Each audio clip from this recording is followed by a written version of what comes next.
नमस्कार। आप देख रहे हो जन क्रांति जींद। जैसा कि आप सबको पता है, किसान आंदोलन लगभग 7 महीने से चला हुआ है। इसमें अखिल भारतीय खेत मजदूर यूनियन की क्या कुछ भूमिका है इस आंदोलन में, इसके बारे में पता करेंगे, जानेंगे। नमस्कार जी। नमस्कार जी। क्या नाम जी आपका? मेरा नाम जगमाल सिंह है, अखिल भारतीय खेत मजदूर के राज्य प्रधान। और मैं जन क्रांति जींद का धन्यवाद करता हूँ। आपने किसान आंदोलन की चिंता करी और आज निश्चित तौर पर जो किसान आंदोलन है वो बीजेपी सरकार की, मोदी की केंद्र सरकार की जन विरोधी जो नीतियाँ हैं और जो काले कानून पिछले कोरोना के टाइम पर पिछले वर्ष जो सरकार लेकर आई है, किसान धैर्य के साथ लड़ रहा है। और बीजेपी सरकार का जो जातिवाद का अलग था, जो जाट आरक्षण आंदोलन में जिस ढंग का इसने सोशल इंजीनियरिंग का फार्मूला जो अपनाया था वो फेल होया। किसानों को खालिस्तानी कहा गया, नक्सली कहा गया, वो फेल होया। और आपस में जात धर्म पर लड़ाने की जो बीजेपी की जो राजनीति है वो इस किसान आंदोलन ने फैल करी है। और मतलब निश्चित तौर पर आज रोजी रोटी का जो संकट है, खेती का जो संकट है, और पिछले दौर में जो 3 लाख तक ज़्यादा किसान आत्महत्याएं कर गए और संसद में आंकड़ा देने बंद कर दिया बीजेपी सरकार ने।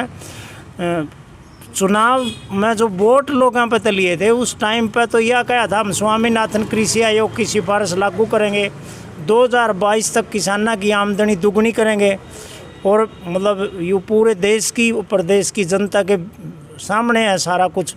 आज जिस ढंग तक खाद, बीज, दवाइयाँ के रेट और जो खाद्य सुरक्षा है, भूख तो मौतें होने लग रही देश में, खाद्य सुरक्षा को भी सिकोड़ा है। और सीधे तौर पर जो अडानी जो ग्रुप है उनको मतलब एफसीआई के बड़े बड़े ठेके और एफसीआई को तबाह करने का जो मतलब 1955 में जो ऐसी जो संस्थाएं जो बनी थी, सब ने मतलब राशन मिल है ज़रूरत का, मतलब वो भी बंद करने की, मतलब आज ये जो सरसों का तेल जो बंद कराया है हरियाणा सरकार ने, उसकी एक प्रणीति है। खेत मजदूरों को क्या नुकसान होगा इन कानूनों से?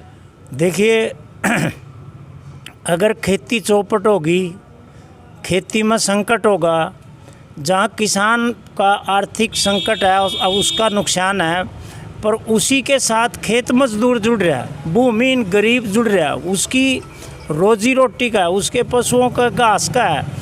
बड़ी बड़ी कंपनियां के, बड़े बड़े जब कारपोरेट घराने के मतलब फार्म हो जाएंगे तो वहाँ तो कांटेदार तार होंगी।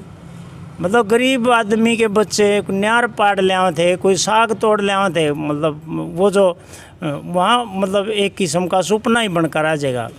खेत में अगर किसान के घर, मेरा तो अपने बचपन में भी देखे हमने, वो मतलब गुड़ शक्कर सब कई थी, लोग गन्ने लिए आए थे, मक्की कुकड़ी लिए आए थे। मतलब आज वो स्थिति, मतलब कारपोरेट का जी वो जगह बोलबाला, तो वो मतलब संभव नहीं है, सारा कुछ ये नुकसान होगा। नमस्कार जी, आपको परिचय। हाँ, राम कुमार बेबलपुरिया, राज्य महासचिव अखिल भारतीय खेत मजदूर यूनियन हरियाणा। सरसों की पैदावार अब की बार रिकॉर्ड 70 पे हुई है, उसके बावजूद सरसों का रेट आसमान छू रहा है, 200 के से भी ज़्यादा रेट हो गया। क्या लगता है आपको, क्या कुछ है इसके पीछे का? इसके पीछे ये जो सरसों का मामला नहीं, बल्कि पूरा का पूरा मोदी सरकार की जो नीतियां हैं, और ख़ास तौर के ऊपर फसलों के जो समर्थन मूल्य देने की C2 फार्मूले के तहत है, उसकी जो परिणति है कि अब की बार मोदी की सरकार ने सरसों का जो समर्थन मूल्य है वो कम घोषित किया और प्राइवेट कंपनियों को छूट दी गई बाहर खरीदने की। और अभी आप देखोगे कि उसका परिणाम ये है कि मतलब ये जो सरसों का तेल के जिस रूप से रेट बढ़े हैं, ये पिछले साल की सरसों है। अब की बार की सरसों का तेल का रेट तेल तो अभी तक निकाले नहीं गया है, और उनको फ़ायदा पहुंचाने के लिए मतलब 90 रुपये वाली सरसों के तेल की बोतल है 200 रुपये से भी ज़्यादा क्रॉस होगी। और आज सरसों का जो तेल है, न केवल गरीब आदमी, साधन संपन्न लोग भी सब्जी का तड़का अगर कोई लगाते हैं तो सरसों के तेल के साथ लगाते हैं, घी का तड़का लगाने का तो बहुत ही नहीं बचा। इसलिए प्राइवेट कंपनियों को मुनाफा पहुंचाने के लिए मोदी सरकार ने ये लगातार षड्यंत्र रच रही है। जिस रूप से पिछले साल लॉकडाउन का आड़ लेके न, कोरोना बीमारी के अंदर लॉकडाउन की आड़ लेके न, और ये जो कृषि विरोधी 3 काले कानून बनाए गए, श्रम कानूनों में जिस रूप से बदलाव किया गया, बिजली विधेयक 2020 रूप से मतलब जिस रूप से लाया गया, और जो भी कल्याणकारी जितनी भी योजनाएं थी सरकार की, उनके अंदर कटौती की गई इस लॉकडाउन की आड़ के अंदर। और उसका आज मतलब जिस रूप से परिणाम है कि आज देश की जनता मतलब उसमें गरीब आदमी, भूमिहीन लोग, वो आज भूखा मरने पर मजबूर है, रोज़गार है नहीं। और महंगाई जिस कदर से बढ़ने लग रही है, न केवल सरसों के तेल की, टोटल चीज़ों के खाद्य सुरक्षा के जो भी है, मतलब 200 रुपये की चाय पत्ती का रेट था, आज मतलब 350 हो गया है। चीनी के रेट बढ़ गए, उसके दालों के रेट बढ़ गए, मतलब तमाम चीज़ों के जिस रूप से उसमें रेट बढ़े हैं। इसी रूप से आप देखोगे बिजली के बिलों के रेट बढ़े हैं। तो ये टोटल में जिस रूप का संकट इन्होंने पैदा कर दिया जानबूझ के योजनाबद्ध तरीके से, उसके खिलाफ लोगों के अंदर एक मतलब भारी बेचैनी भी है और एक आक्रोश है। और उसी आक्रोश के तहत आज लोग मोदी सरकार को उसमें पाठ पढ़ाने के मूड के अंदर है। और इसीलिए हम केवल किसान आंदोलन का समर्थन ही नहीं कर रहे, हम किसान आंदोलन का हिस्सा है। क्योंकि जब भी कभी बाढ़ आती है तो बाढ़ के अंदर सबसे पहले वही डूबता है जो निवाण में है। तो आज खेत मजदूर सबसे निवाण के अंदर है, निचले स्तर के ऊपर है। और इन कृषि विरोधी कानूनों का, मोदी सरकार की नीतियों का, जन विरोधी नीतियों का जो सबसे बुरी मार पड़ रही है, वो भूमिहीन गरीब लोगों के ऊपर पड़ रही है। और उसके चलते हुए ना ही तो नरेगा ठीक ढंग से लागू किया जाने लग रहा। और अब तो मोदी सरकार ने नरेगा के अंदर भी, हम तो उम्मीद कर रहे थे कि भाई 250 दिन का काम और 600 रुपये दिहाड़ी अगर मिल जाती है तो कुछ राहत दी जा सकती थी। लेकिन मोदी सरकार ने इस लॉकडाउन की आड़ के अंदर अब की बार भी इसमें नरेगा के अंदर भी बजट इसके अंदर जिस रूप से SC और BC के नाम के ऊपर एलोकेशन उसमें करने का जो घोषणा जारी की है, वो कानून की जो अवधारणा है उसके बिल्कुल खिलाफ है। और इसका हम डट के विरोध करेंगे। तो इसलिए आज हमने यहाँ राज्य सचिवमंडल की बैठक आयोजित की है खेत मजदूर यूनियन की, और उसके अंदर इन मुद्दों के ऊपर हमने चर्चा की है। अभी गरीब जनता के को राहत प्रदान करने के लिए जनता के बीच में जाए, उनके मुद्दों को ठीक ढंग से उठाते हुए और जनता को लामबंद करे और सड़कों पर उतारे। एक दूसरा, किसान आंदोलन के समर्थन के अंदर अपनी जन लामबंदी को हम टिकरी बॉर्डर के ऊपर भी, जो भी टोल प्लाजा है उनके ऊपर भी अपनी हिस्सेदारी और ज़्यादा ताकत के साथ में बढ़ाएं। और तीसरी बात इस बात के ऊपर है कि कुल मिला के न जनता के ज्वलंत मुद्दों को लेके न, जो आज मतलब पीने के पानी का सवाल देखोगे, बिजली का सवाल को देखोगे, रोज़गार का देखोगे, खाद्य सुरक्षा का देखोगे, मतलब सबसे बड़ा गजब का इस बात का है कि पिछले 15 साल से उसमें नए राशन कार्ड नहीं बनाए जाने रहे, और जो राशन कार्ड बनाए जाने लग रहे हैं उनके ऊपर खाद्य सुरक्षा के दायरे में वो नहीं है, जबकि बाप उसका मतलब जो है वो BPL में है या खाद्य सुरक्षा के दायरे में, और उसका जो सा बेटा न्यारा हो गया वो अलग होने के बाद के अंदर उसको कुछ भी नहीं दिया जाना रहा।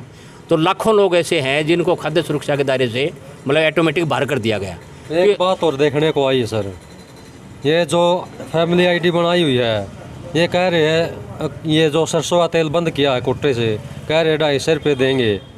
हालांकि अभी तक आए नहीं, सुनने में आया है। और जिसके आने की उम्मीद है उनके फ़ोनों में मैसेज आ रहा है कि भाई आपके खाता ठीक नहीं है, आपका अपना खाता दुरुस्त करवाओ। लेकिन फैमिली ID में करेक्शन हो नहीं रहा, 2 बार करेक्शन करवाने के बाद तीसरी बार होता नहीं है, तो इससे तो उनको नुकसान ही होगा। देखिए पिछले 7-8 साल से जब से ये आई है मोदी सरकार डिजिटल इंडिया के नाम से, और ये ऑनलाइन का फंडा जो चलाया है, उस ऑनलाइन के फंडे के अंदर मतलब कंप्यूटर पर जो बिठा रखे हैं इन्होंने अपने, और लोगों को परेशान करने के लिए नाम गलत है, बाप का नाम गलत है, माँ का नाम गलत है, और जितनी ये ID बनाने लग रहे हैं, आधार कार्ड, फैमिली कार्ड, पता नहीं किस किस के नाम से। और इसमें गरीब जनता को वंचित करना है संसाधनों से या कल्याणकारी योजनाओं से या उनके जो संवैधानिक अधिकार उनसे वंचित करके लोगों को डिजिटल इंडिया और ये ऑनलाइन के नाम से परेशान करने से नारा और कोई भी औचित्य इसका नहीं है। और ये जो एक योजनाबद्ध तरीके से लोगों को लुटिया जाने लग रहा है, तो इसलिए ये लोगों को परेशान करने का नज़रिया है। तो इसका अब हम तो इसमें लगातार विरोध कर रहे हैं, लेकिन अब जनता इसमें अब जनता खुद आगे आ रही है इसके लिए। अगर भाई हम तो इसकी इन नीतियों की वजह से मतलब इसमें बिल्कुल परेशान हो गए। नमस्कार जी। क्या नाम है? कामिल प्रकाश चंद्र है नाम। अंतर्राष्ट्रीय मार्केट में डीजल पेट्रोल का तेल लगातार कम हो रहा है, लेकिन इंडिया में रेट 100 के पार हो गया पेट्रोल का, और डीजल भी 100 के पार होने वाला है। क्या नीति इसके पीछे? असल में बात यह है, ये सारा का सारा कॉरपोरेट को फ़ायदा करने के लिए कर रहे हैं। जब से ये सरकार बनी 7 साल हो गए लगभग, 7 साल में जितनी भी पॉलिसीज़ हैं, नीतियां हैं, वो सभी गरीब विरोधी हैं, जनता विरोधी हैं और देश के खिलाफ हैं। चाहे कोई भी इसकी पॉलिसी को लोगे आप, और इनकी पॉलिसी से देश में भयंकर महंगाई, भयंकर बेरोज़गारी, अर्थव्यवस्था देश की पूरी बैठ गई है। मतलब सारे संसाधन बेच दिए हैं, कोई रेल है या दूसरे भी पब्लिक सेक्टर है। तो कहने का मतलब मेरा ये है कि ये किसान आंदोलन जो देश में है, इसकी दिशा बिल्कुल सही है, आम जनता के हक में दिशा है ये किसान आंदोलन की। और कॉरपोरेट का और विदेशी पूंजी जो है और बड़े बड़े जो घराने हैं उनके खिलाफ लड़ाई है ये, और आम जनता के हक में है। इसकी जहाँ तक दशा का सवाल है, इसमें पूरे देश की जनता शामिल है, इसमें किसान, मजदूर और यहाँ तक कि तमाम अपोजिशन जो पार्टियाँ हैं वो भी इसका इस आंदोलन को सपोर्ट कर रही हैं। मतलब इसलिए आज ये सवाल खड़ा हो गया है कि तमाम, चाहे वो डीजल का सवाल है, चाहे वो गैस का सवाल है, चाहे खाद्य जो सुरक्षा का सवाल है जिसमें तेल भी है, जिसमें दालें हैं, तमाम जितनी भी चीज़ें हैं, शिक्षा है, स्वास्थ्य है। कोरोना का आपने देख लिया कि पूरी तौर पर इस देश का मतलब बर्बादी की है। मतलब दवाई के बगैर, ऑक्सीजन के बगैर, वेंटिलेटर के बगैर, जितना बजट 35,000 करोड़ का रखा था उसका पता नहीं कहाँ वो बजट गया, कहाँ गया बजट। और जितना पीएम जो केयर फंड था उसमें से भी इन्होंने कहा था कि मैं लोकेट करेंगे, मतलब कुछ भी नहीं किया, राम भरोसे छोड़ दिया देश की जनता को। गरीब भारी संख्या में, लाखों की संख्या में यहाँ मतलब मौत हुई है और भारी मतलब बर्बादी हुई है देश की। तो इसलिए हम ये कह रहे हैं, ये जो मीटिंग है हमारी, इसमें हम जहाँ किसान आंदोलन है वहीं हम मजदूर आंदोलन खड़ा करने की हमारी योजना है। और सितंबर तक हमारी कोशिश होगी कि हरियाणा का मजदूर भी सड़कों पर आएगा, अपने मुद्दों को लेके आएगा। चाहे वो मनरेगा का सवाल है, चाहे वो भवन निर्माण के जो सवाल हैं, मतलब या दूसरे सवाल है, महंगाई का सवाल है, रोज़गार का सवाल, सब मुद्दों को लेके, आवास का सवाल है, सब चीज़ों को लेके आएगा। नमस्कार जी। नमस्कार जी। बैठ मेरा नाम प्रेमचंद है और अखिल भारतीय खेत मजदूर यूनियन का राज्य का प्रधान हूँ और कैथल जिले का सेक्रेटरी हूँ। ये जो कृषि मंत्री के साथ पहले बातचीत होती थी सरकार के साथ, 4 महीने से बातचीत बंद है।